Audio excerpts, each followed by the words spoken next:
हाय साहब मैंने जय जगन्नाथ मु भल अच्छी आशा अच्छी आपण मैंने भले थे। तो आज न्यू ब्लॉग को आपण मानक स्वागत।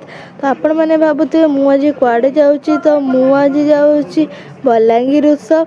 आपण मैंने बलांगीर उत्सव आसने कमेंट बॉक्स में निहाती जनइबे। आपण मैंने भावुं बालीयात्रा माने कटक रे बालीयात्रा खाली धूमधाम रे पालन करे नहीं आम बारिपदारे मध्य बालीयात्रा धूमधाम रे पालन करे जाए।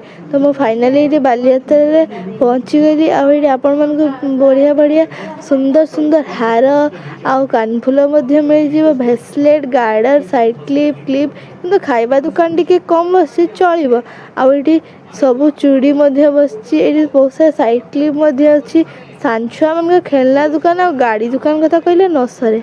यही तो गाड़ी आठी 5 टंकिया हरेक माल दुकान बसी आउे बहुत सारा स्टेशनरी दुकान। ये मुझे कानफुल देखिली यही कानफुलटा मत केमती लगुच कमेंट बॉक्स में निहाती जनइबे। यहाँ हूँ आम हरेक माल 5 टंका दुकान।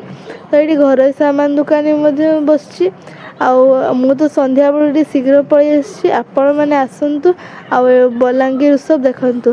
तो आज वीडियो यही रहा देखा नेक्स्ट ब्लॉग रे।